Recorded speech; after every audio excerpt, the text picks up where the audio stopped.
ಜೀರ್ಣೋದ್ಧಾರ ಆಗಲೇಬೇಕು. ದೇವಾಲಯ ಜೀರ್ಣೋದ್ಧಾರ ಆಗಲೇಬೇಕು. ಮಾಡಬೇಡಿ. ಶಿವನ ಕೃಪೆಗೆ ಪಾತ್ರರಾಗಿ ಉದ್ಧಾರ ಆಗಲಿ. ದೇವಾಲಯ ಜೀರ್ಣೋದ್ಧಾರ ಆಗಲಿ. ಧಿಕ್ಕಾರ ಸಮಿತಿಗಳಿಗೆ ಧಿಕ್ಕಾರ. ಇವತ್ತಿನ ವಿಚಾರ ಏನಪ್ಪಾ ಅಂದರೆ, ತಮ್ಮನ್ನ ಒಂದು ಸುದ್ದಿಗೋಷ್ಠಿ ಕರೆದಿರೋದು, ಇತ್ತೀಚಿನ ಕೆಲವು ದಿನಗಳಿಂದ ಶ್ರೀ ನಾಗನಾಥೇಶ್ವರ ದೇವಾಲಯದ ಬಗ್ಗೆ ಕೆಲವು ಅಂತೆಕಂತೆಗಳನ್ನ ಇಲ್ಲಿ ಮಾಧ್ಯಮದ ಮುಖಾಂತರ, ಪತ್ರಿಕೆಗಳ ಮುಖಾಂತರ ಕೆಲವು ಸಮಿತಿಯವರು ತಿಳಿಸ್ತಾ ಇದ್ದಾರೆ. ಅದ್ರ ಬಗ್ಗೆ ಸಾರ್ವಜನಿಕರು ಈಗ ತಮಗೆ ಒಂದು ವಿಚಾರ ತಿಳಿಸ್ಬೇಕು ಅಂತ ನಾವೆಲ್ಲ ಒಂದಾಗಿ ಇಲ್ಲಿ ಬಂದಿದ್ದೀವಿ. ನಾವು ಅವ್ರಿಗೆ ಒಂದು 4 ಪ್ರಶ್ನೆಗಳನ್ನ ಕೇಳ್ತೀನಿ ಸಮಿತಿಯವರಿಗೆ, ಹಳೆಯ ಸಮಿತಿ ಆಗಿರ್ಬೋದು, ಹೊಸ ಸಮಿತಿಯವ್ರಿಗೆ. ಶ್ರೀ ನಾಗನಾಥೇಶ್ವರ ದೇವಸ್ಥಾನ ಸುಮಾರು ವರ್ಷಗಳ ಪುರಾತನ ದೇವಸ್ಥಾನ ಆದಂಥ ದೇವಸ್ಥಾನಕ್ಕೆ ಒಂದು ಇತಿಹಾಸ ಇದೆ. ಆ ಇತಿಹಾಸನ ಇವರ ಪ್ರತಿಷ್ಠೆಗೆ, ಇವರ ಒಂದು ಸ್ವಾಯತ್ತತೆಗೆ ಹಾಳು ಮಾಡಿ ಇವತ್ತು ನಾಗನಾಥೇಶ್ವರ ದೇವಸ್ಥಾನನ ಹರಾಜಾಕಿ ದೇವಾಲಯಗಳಲ್ಲಿ ರಾಜಕಾರಣ ಮಾಡೋದು ತಪ್ಪು ಅಂತ ನಾವು ಸಾರ್ವಜನಿಕರ ಪರವಾಗಿ ಅವರಿಗೆ ತಿಳಿಪಡಿಸ್ತೇನೆ ನಿಮ್ಮ ಮಾಧ್ಯಮದ ಮುಖಾಂತರ. ಮೊದಲನೇದಾಗಿ 2018-19ರಲ್ಲಿ ಹಳೆಯ ಸಮಿತಿಯವರು ಒಂದು ಸಮಿತಿ ನಿರ್ಮಾಣ ಮಾಡಿಕೊಂಡ್ರು.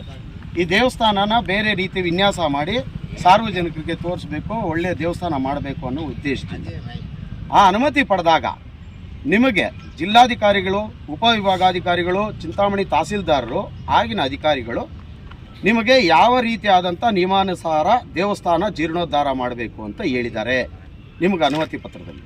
ನಿಮ್ಮ ಮಾನದಂಡಗಳೇನು, ಆಗಿನ ಸಮಿತಿಯವರಿಗೆ ಮಾನದಂಡಗಳೇನು.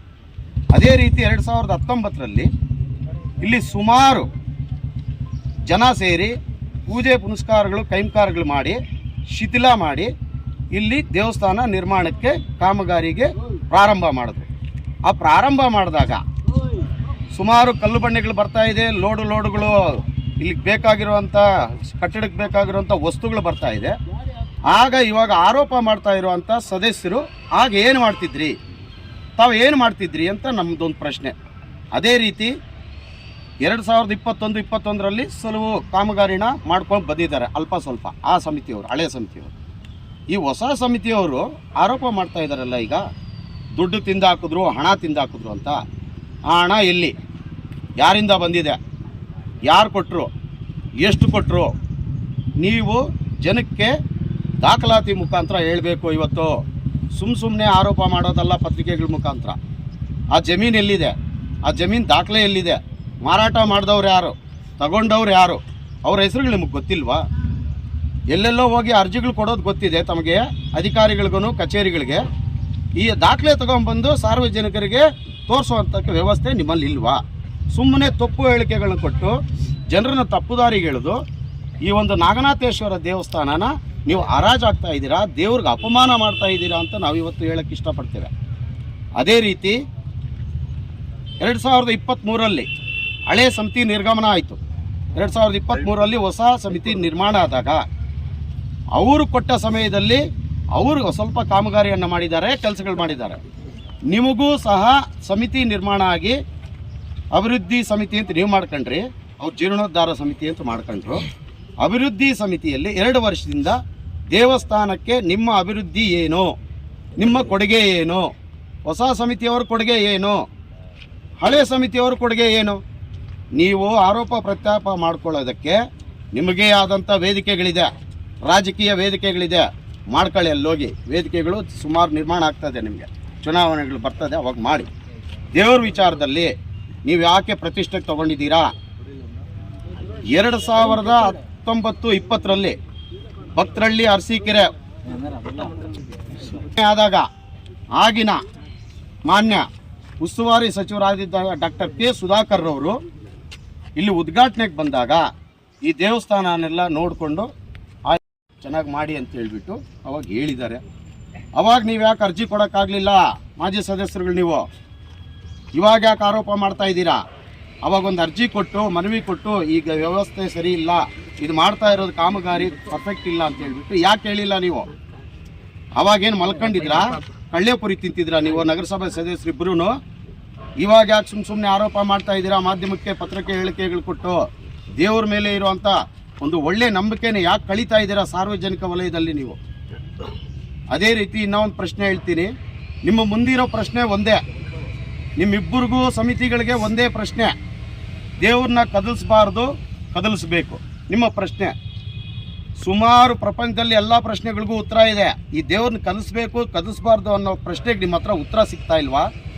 ಬುದ್ಧಿವಂತರಿದ್ದೀರಿ ನೀವು, ಹಿರಿಯರಿದ್ದೀರಿ, ಮಾರ್ಗದರ್ಶರಿದ್ದೀರಿ, ಜನಪ್ರತಿನಿಧಿಗಳಾಗಿದ್ದೀರಿ ನೀವು. ಇವತ್ತು ಒಂದು ದೇವಸ್ಥಾನ ಹಾಳಾಗಿದೆ, ಅದು ಇಲ್ಲಿನ ಅನೈತಿಕ ಚಟುವಟಿಕೆಗಳು ನಡೀತಾ ಇದೆ ಅಂತ ಹೇಳ್ಬಿಟ್ಟು ನಿಮ್ಮ ಗಮನಕ್ಕೆ ಬರ್ತಾ ಇಲ್ವಾ? ನಿಮ್ಮ ಕಣ್ಣಿಗೆ ಕಾಣಿಸ್ತಿಲ್ವಾ? ಆವತ್ತು ದೇವ್ರನ್ನ ಮೂಲ ವಿಗ್ರಹನ ತೆಗೆದು ಇಲ್ಲಿ ಮಾಡಿದಾಗ, ಗುಡಿ ಮಾಡಿದಾಗ ನೀವು ಪ್ರತಿದಿನ ಬಂದು ನಮಸ್ಕಾರ ಹಾಕ್ಕೊಂಡು ಹೋಗ್ತೀರಲ್ಲ, ಅವಾಗ ಗೊತ್ತಿಲ್ವಾ ನಾವು ಇಲ್ಲಿ ನಮಸ್ಕಾರ ಹಾಕಲ್ಲ, ಅಲ್ಲೇ ಆಗಬೇಕು, ಅದನ್ನು ಕಲಿಸ್ಬೇಡಿ, ಇಲ್ಲಿ ಕಟ್ಟಬೇಡಿ ಅಂತ ಹೇಳಬೇಕಾಗಿತ್ತು ನೀವು. ಅವತ್ತೇನು ಮಾಡ್ತಿದ್ದೀರಿ? ನಿದ್ದೆ ಮಾಡ್ತಿದ್ರಾ? ಇವತ್ತು ದೇವ್ರನ್ನ ಉಪಯೋಗಿಸ್ಕೊಂಡು ನೀವು ರಾಜಕಾರಣ ಮಾಡ್ತೀರಾ. ಜಮೀನು ಮಾರಿದ್ದಾರೆ, ದುಡ್ಡು ಕೊಟ್ಟಿದ್ದಾರೆ ಅಂತೀರಾ. ಕೆಲವು ಸದಸ್ಯರಿಗೆ ನಾವು ನಿಮಗೆ ಸಾರ್ವಜನಿಕರು ಹೇಳುವಂಥದ್ದೇನಿಲ್ಲ, ತಮಗೆಲ್ಲ ತಿಳಿದಿದೆ, ಯಾಕಂದರೆ ನೀವು ಜಾಸ್ತಿ ಬುದ್ಧಿವಂತರಿದ್ದೀರಾ. ಆಗಿನ ಕಾಲದ ಸಮಿತಿಯವರಿಗೆ ಟ್ರೆಜರರ್ ಖಜಂಚಿ ಬರೋದು ತಹಸೀಲ್ದಾರ್ ಸಾಹೇಬರು. ತಹಸೀಲ್ದಾರ್ ಸಾಹೇಬ್ರ ಹತ್ರ ಲೆಕ್ಕ ಇರುತ್ತೆ, ಅಲ್ಲಿ ಹೋಗಿ ಲೆಕ್ಕ ಪಡ್ಕೊಳ್ಳಿ. ಇವಾಗಿರುವಂಥ ಸಮಿತಿಗಳಿಗೂ ಅವರೇ ಖಜಾಂಚಿ ಬರೋದು. ಇವಾಗ ಹೋಗಿ ಲೆಕ್ಕ ತಗೊಳ್ಳಿ.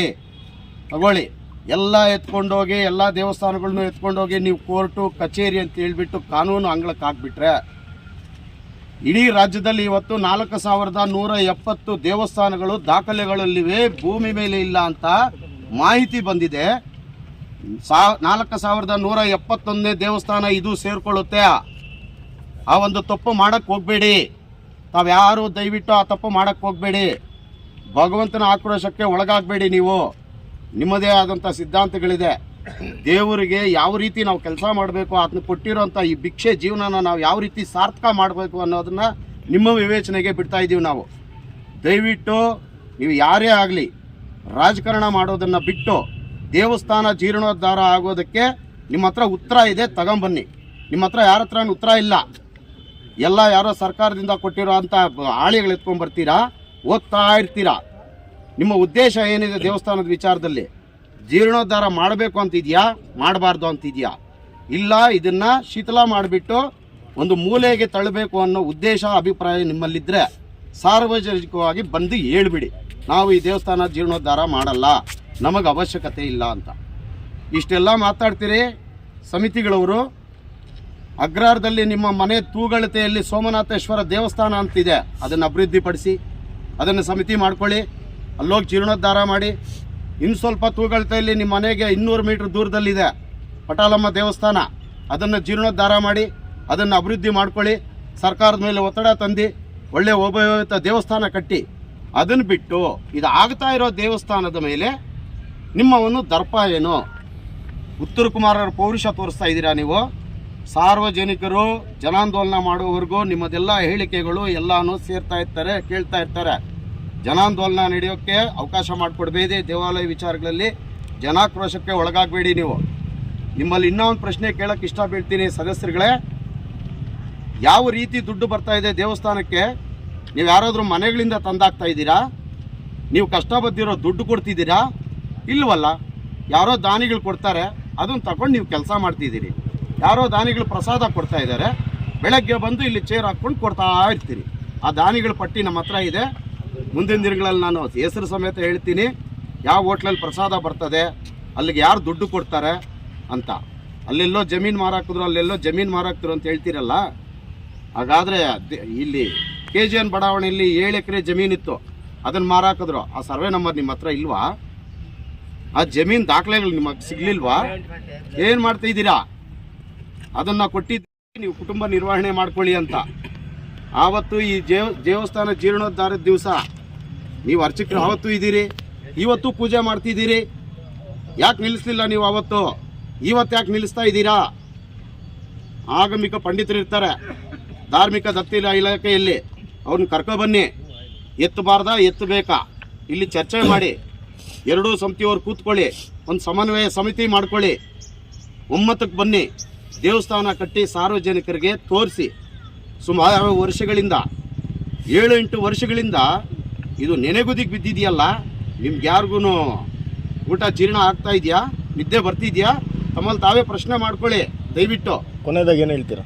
ಏನೂ ಇಲ್ಲ, ನಾವು ಎಲ್ಲ ಸಾರ್ವಜನಿಕ ಭಕ್ತ ಸಮೂಹದ ಕಡೆಯಿಂದ, ಇವ್ರು ಯಾರು ವಾರಸ್ದಾರೇನಲ್ಲ, ಯಾರೂ ಅಲ್ಲ ವಾರಸ್ದಾರರು. ಇದಕ್ಕೆ ಆದಂಥ ಹೆಸರಿದೆ, ನೆಕ್ಕುಂದಿ ಅಗ್ರಹಾರ ಉಲ್ವಾಡಿ ಗ್ರಾಮ ಅಂತ ಸಂಬಂಧಪಟ್ಟಿರೋರು. ಅಲ್ಲಿ ರಾಮಕುಂಟೆ ಕಟ್ಟೆ ರಾಮರೆಡ್ಡಿ ಮನೆ ಕಡೆಯಿಂದ ಇಲ್ಲಿ ನೀವುವರೆಗೂ ಎಲ್ಲ ವಾರಸ್ದಾರರೇ ದೇವಸ್ಥಾನಕ್ಕೆ. ದೇವಸ್ಥಾನ ಸರ್ಕಾರದ ಆಸ್ತಿ, ಸಾರ್ವಜನಿಕರ ಸೊತ್ತು. ನೀವ್ಯಾರು ವಾರಸ್ದಾರರಲ್ಲ. ದಯವಿಟ್ಟು ರಾಜಕಾರಣ ಬಿಟ್ಟು ದೇವಸ್ಥಾನ ಯಾವಾಗ ಜೀರ್ಣೋದ್ಧಾರ ಮಾಡ್ತೀರಾ. ಎರಡನೇದು, ನೀವು ಒಮ್ಮತಕ್ಕೆ ಬಂದು ಸಮಿತಿಗಳನ್ನ ಬೇರೆದು ಮಾಡ್ಕೊಳ್ಳಿ. ಇಲ್ಲಾಂದರೆ ದೇವಸ್ಥಾನನ ಸರ್ಕಾರದ ಅಧೀನಕ್ಕೆ ಕೊಟ್ಟುಬಿಡಿ. ಸರ್ಕಾರ ಇದಿರುತ್ತೆ, ಎಂಡೋಸ್ಮೆಂಟ್ ಕಮಿಷನರ್ ಅಂತ ಬರ್ತಾರೆ ಧಾರ್ಮಿಕ ದತ್ತಿ ಇಲಾಖೆ, ಅವ್ರು ಹ್ಯಾಂಡ್ ಓವರ್ ಮಾಡ್ಕೊಂಡು ಅವ್ರು ಜೀರ್ಣೋದ್ಧಾರ ಮಾಡಿ. ನಿಮ್ಮ ಎರಡೂ ಸಮಿತಿಗಳನ್ನ ನಿರ್ಗಮನ ಮಾಡಿಬಿಡಿ. 1 ತಿಂಗಳ ಮೇಲೆ ಇಲ್ಲ 1 ತಿಂಗಳು ಗಡುವು ಕೊಡ್ತಾ ಇದ್ದೀವಿ ನಾವು ಸಾರ್ವಜನಿಕರ ಪರವಾಗಿ, ಸಾರ್ವಜನಿಕರ ಕಡೆಯಿಂದ. ನೀವು ದಯವಿಟ್ಟು ಇದನ್ನೇನಾದರೂ ಒಂದು ನಿರ್ಧಾರಕ್ಕೆ ಬಂದು ಇದನ್ನು ಕಾಮಗಾರಿ ಮಾಡಿ ಜೀರ್ಣೋದ್ಧಾರ ಮಾಡಿದ್ರೆ ಸರಿ. ಇಲ್ಲ ಅಂದರೆ ಜನಾಂದೋಲನ ಮಾಡಲೇಬೇಕಾಗುತ್ತೆ. ಪ್ರತಿ ಮನೆಗೂ ಕರಪತ್ರ ಹಚ್ಚಿ ನಾವು ರ್ಯಾಲಿ ಮುಖಾಂತರ ತಹಸೀಲ್ದಾರ್ ಕಚೇರಿಗಾಗಲಿ ಇಲ್ಲ ಸದಸ್ಯರ ಮನೆಗಾಗಲಿ ಮುತ್ತಿಗೆ ಹಾಕ್ತೀವಿ ಅಂತ ಹೇಳ್ತಾ ನಾನು 2 ಮಾತು ಮುಗಿಸ್ತಾ ಇದ್ದೀನಿ. ಜೈ ಹಿಂದ್, ಜೈ ಕರ್ನಾಟಕ, ಜೈ ಈಶ್ವರ.